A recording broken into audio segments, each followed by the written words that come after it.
첫 번째 발표는 대한병원협회를 대표해서 명지의료재단 이사장을 맡고 계시는 이왕준 이사장께서 코로나 대응과 미래의 병원 모습이라는 제목으로 발표를 해주시겠습니다. 부탁드립니다. 네, 안녕하십니까.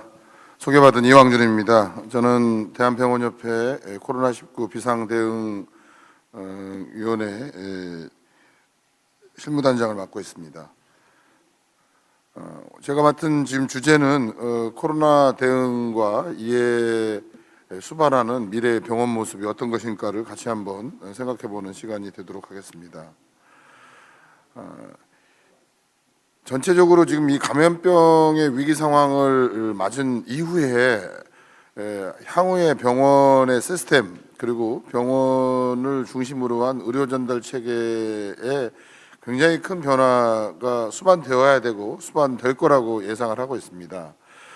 제가 지금 보여드리는 이 슬라이드는 작년 5월에 코리아 헬스케어 컨그레스의 포럼에서 발표했던 슬라이드입니다.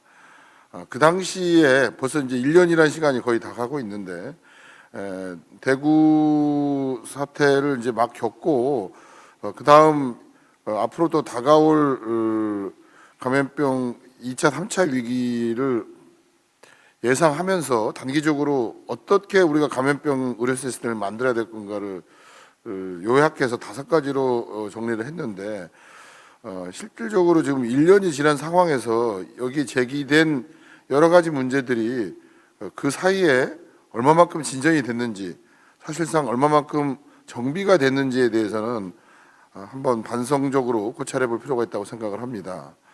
첫 번째가 권역별, 지역별 단위로 감염병 진료 역량에 대한 통합 거버넌스가 구축되어야 하겠다. 두 번째로는 이런 거버넌스 아래에서 시뮬레이션에 의한 환자 배치 및 자원 동원 계획이 수립돼야 되고, 세 번째로는 특별히 중환자 관리 역량이 강화돼야 된다. 결국 이제 이 문제는 12월까지 전혀 해결되지 못해서 아주 비상적인 상황으로 여러 병원들을 비우거나 또는 자원을 받아서 코로나 전담병원으로 전환한 그런 경험을 가지고 있습니다. 그리고 네 번째로는 비상재난 감염병 수가를 개발하고 보상 방안을 마련해야 된다고 초반부터 얘기가 됐지만 아직까지도 실질적으로 비상 재난 수가는 개발되지 않았고 특히 그 초기부터 지금까지 정상적인 방법에 의한 보상 방안이 작동되고 있지 않습니다. 그리고 끝으로 각급 의료기관 내에서 단지 선별진료소와 같은 그런 임시적인 시설이 아니고 지속 가능한 감염병 비상체계를 빨리 수립하고 이거를 병원 안에 장착시켜야 된다. 왜냐하면 이 코로나 사태가 그렇게 결코 단기적으로 끝나지 않을 거라고 예상을 했고 지금 이제 백신이 도입이 돼서 시작이 됐지만 이 백신에 의한 실질적인 팬데믹 상황의 완전한 종료가 그렇게 빠른 시일에 들어올 거라고 예상하기는 어려울 것 같습니다. 따라서 지금 현재 예상되고 있는 감염병 진료 체계가 이게 이 1, 2, 3, 3단계 진료 레벨로 돼 있는데 결국 이 시스템 아래에서 각급 병원들의 자기 역할과 그 병원의 구조를 짜야 된다. 다시 말해서 전체 지금 의료 전달 체계 자체가 감염병이라는 그런 진료 체계를 별도의 트랙으로 갖고 있다고 하면은 그거에 걸맞는 각급 의료기관들이 그 레벨에 상응하는 그런 시설과 인력과 작동 시스템을 운영을 해야 된다고 보여집니다. 이 팬데믹이 어느 정도 좀 정리가 되면 국가 중앙감염병센터나 권역별 감염센터도 이게 이제 본격적인 시작이 되면 앞으로 몇 년 안에 이제 이 퍼스트 티어 단위는 정비가 되겠지만 실질적으로 지금 지역 단위에서의 거점 병원과 그다음에 1차 의료 레벨에서의 그 가장 말초 혈관이 되는 그런 호흡기 외래센터 및 열성 호흡기 전용 클리닉들을 정비하는 과정들은 단지 이런 큰 병원의 문제가 아니고 전체 의료 시스템에서 앞으로 진행돼야 될 과제라고 보여집니다. 더불어서 이 감염병 시대의 병원의 구조는 필연적으로 여러 가지 이 변화를 해야 됩니다. 한마디로 이 듀얼 트랙 시스템을 이제 상설화해야 될 것 같은데, 병원의 모든 구조와 프로세스를 이 감염병 존과 비감염병 존으로 구분해서 듀얼 트랙으로 운영이 돼야 될 것 같고요. 그거는 이제 응급실에서도 마찬가지고 외래 구조도 완벽하게 과거와 같은 틀을 이제 벗어나야 될 거고, 외래 전체 공간 구성과 그 동선 자체도 이 듀얼 트랙으로 유지를 돼야 됩니다. 중환자실도 뭐 과거에는 이제 중환자실 안에 몇 개의 감염병 그 1인실이 따로 운영됐지만 그 정도를 넘어서서 본질적으로는 이제 중환자실이 모두 1, 2인실 체제로 전부 변화가 되는 선진국형의 차세대 모델로 바뀌어야 될 거고, 또 이거를 뒷받침할 수 있는 인력과 장비의 고도화, 그리고 이를 뒷받침할 수 있는 수가 체제의 근본적인 변화가 따라야 될 거라고 보여집니다. 수술실과 혈관 조영실 등등의 이런 모든 인터벤션을 하는 구조도 듀얼 트랙으로 가야 될 것 같고요. 나아가서 입원 환자 관리의 근본적인 이제 혁신이 더 강조되거나 강조될 거라고 생각을 합니다. 특히나 이 보호자 상설 대기 문제나 또 그동안 외부에서 간병인을 도입해서 관리했던 이런 시스템이 완전히 바뀌어야 되는데, 이런 과정들을 이제 뒷받침하기 위해서는 병원에서의 모든 이 간호 간병에 대한 시스템을 또 송두리째 바꿔야 되는 그런 상황이 되겠습니다. 끝으로는 상설적인 감염병 대응 시스템을 운영해야 되고, 이거는 CDRT와 같은 그런 전문 대응팀들이 항상적으로 작동되게끔 해야 될 거라고 생각이 됩니다. 네, 이제 제 명지병원 사례 중에 이제 이게 저희는 이번에 코로나 거북선 병동이라고 부르는데, 완전히 이제 본관과 별도의 분리된 지금 병동 전체를 완전히 감염병 전담 빌딩으로 활용했기 때문에 상당히 이 듀얼 성공적이고 효율적인 이런 듀얼 시스템을 운영을 했다고 생각합니다. 더불어서 초기에 이렇게 텐트나 또는 이런 컨테이너 박스로 돼 있는 그런 모든 그 시스템을 앞으로도 퍼머넌트하게 갈 수 있는 그런 시설로 전부 전환을 하였습니다. 이 듀얼 트랙 헬스케어 시스템에 관련해서 그 결과는 저희가 이 저널 오브 하스피탈 인펙션에 발표를 했고요. 전체적으로 보면 이게 2대8 정도의 인적 자원 및 모든 병원 내부의 자원 배분에 의해서 이거를 이제 유지를 했다는 경험을 소개를 했고, 실제로 이게 코로나 발생 20주 전과 20주 후의 과정에 대한 가장 중요한 그런 진료 기능의 그 컴포넌트들을 비교를 해봤을 때, 응급실에서 뭐 MI라든가 또는 CVA 뭐 이런 이제 여러 가지 요소들, 그리고 웨어베이스에서 케모 세라피라든가 또는 이런 그 투석 건수 등을 다 비교했을 때 실질적으로 비록 전체 볼륨은 줄었지만 이 코어 펑션은 전혀 변화가 없었다라는 것을 확인할 수 있었고요. 그래서 이 듀얼 트랙 시스템을 앞으로 퍼머넌트한 그리고 중장기적인 안정적 시스템으로 갖춰야 될 문제들이 제기되고 있습니다. 마찬가지로 지금 이런 그 듀얼 에어 시스템이 되는 상황에서 조금이라도 의심되거나 또는 확진된 환자들을 전부 응급수술과 정상적인 어떤 프로세스를, 물론 뭐 굉장히 많은 인력과 시간이 도입됐지만 했던 사례들을 소개한 바가 있습니다.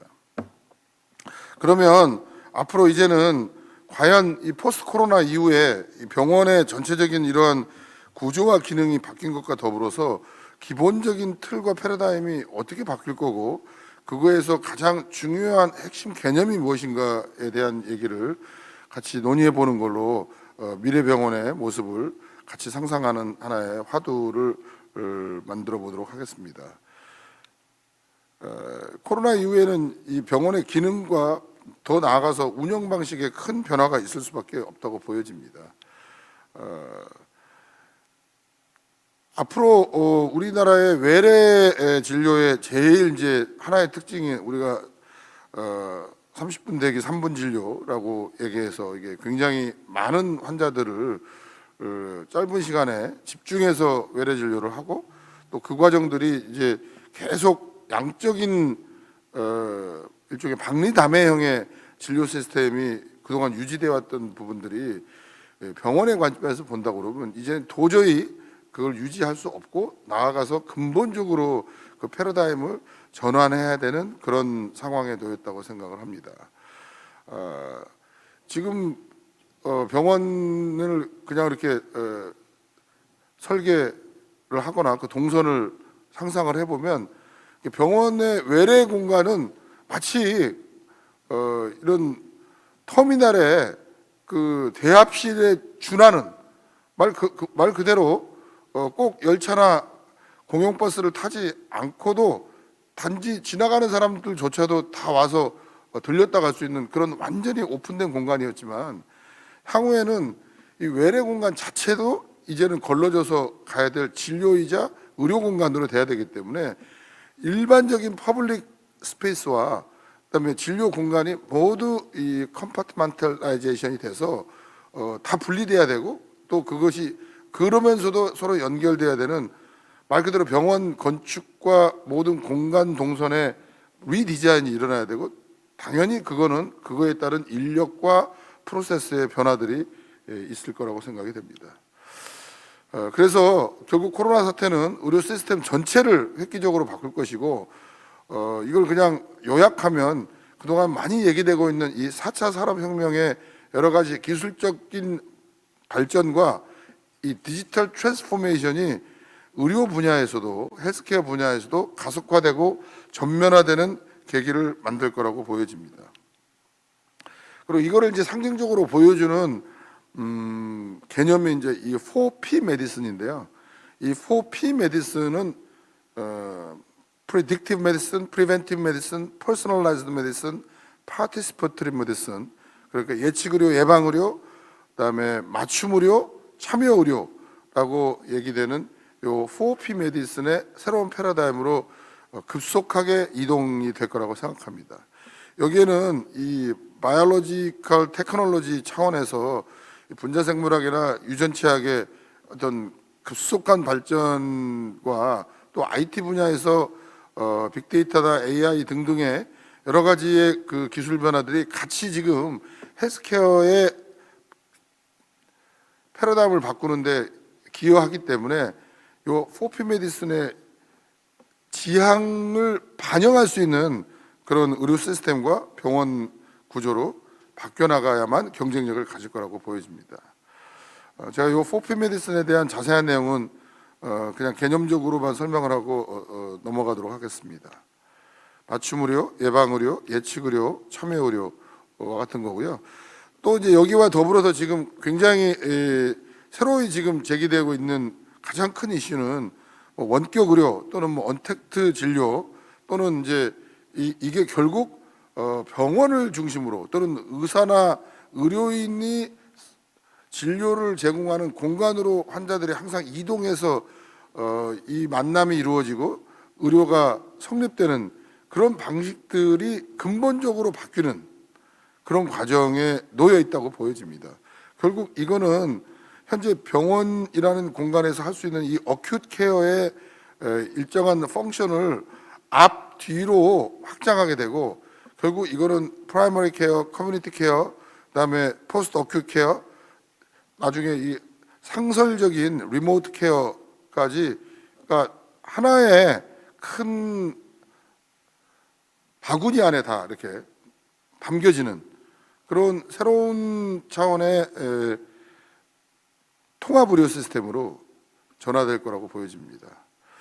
그래서 이 텔레메디슨보다는 지금 이제 버추얼 케어라는 개념이 조금 더 요새 많이 쓰이고 있고요. 그래서 텔레메디슨은 말 그대로 시공을 초월하는 개념의 어떤 환자 진료를 의미하는 협의의 개념이라면 버추얼 케어는 이 다양한 디지털 의료 서비스를 이렇게 다 총괄하고 그거를 포괄하는 그런 광의 개념으로 얘기되고 있습니다.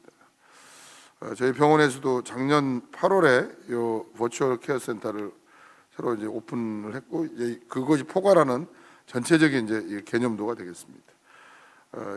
이 멀시 버추얼이라는 게 이 미국 미주리주에서 거의 2015년 6년 전에 세계 최초로 말 그대로 버추얼 케어만을 전담하는 그런 새로 이제 원격 의료 거점 센터 병원을 열었죠. 그래서 350명의 의료진이 있지만 실제 환자나 뭐 그 병상은 전혀 없는 그런 병원이 오픈이 돼서 굉장히 화제가 됐었고, 많은 사람들이 여기를 이제 벤치마킹을 다녀온 바가 있습니다. 실제로 이렇게 멀시 버추얼이 발표한 거에 의하면 한 1, 2년 동안의 그 결과로 봤을 때 50%의 재입원율이 떨어졌고, 그 다음에 또 이 35%의 그 재원 기간이 단축이 됐고, 그 다음에 septic 샥이 60%가 주는 그런 효과를 거두었다는 이제 본인들의 놀라운 그 퀄리티 임프루먼트의 그 효과성을 보여준 바 있습니다. 결국 이제 이 포스트 코로나 시대의 병원의 모습은 결국 네트워크가 병원이다라고 볼 수가 있겠고요. 이런 네트워크로 연결되는 새로운 병원과 각 의료기관들의 전달 체계가 미래를 보여준다고 생각합니다. 그리고 이걸 이어주는 이 IT 기반의 네트워킹을 어떻게 만들 것이냐. 그래서 지금 각 의료기관 간의 헬스 인포메이션 익스체인지를 넘어서서 퍼스널 헬스 레코드와 이거를 전체를 다 총괄하는 파퓰레이션 데이터가 총괄되는 구조에서 각 그 새로운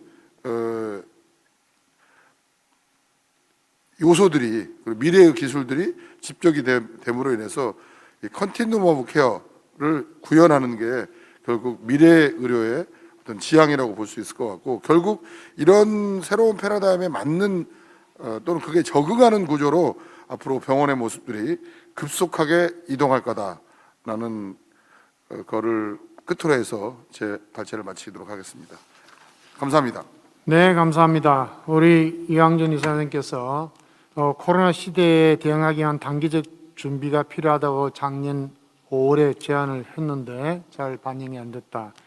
그래서 결국 코로나 시대에 맞도록 3단계 감염병 진료 체계가 앞으로 구축되어야 될 것이다. 그리고 감염병 시대에 맞도록 병원의 구조가 바뀌어야 되고 듀얼 트랙 시스템이 도입되어야 된다 하는 걸 기반으로 했고, 앞으로는 결국은 4P 메디신이 이제 도입되고 4차 산업과 디지털 트랜스포메이션을 기반으로 해서 결국은 버추얼 케어 센터가 도입되고 원격 의료는 필수가 되고 치료보다 예방으로 갈 것이다.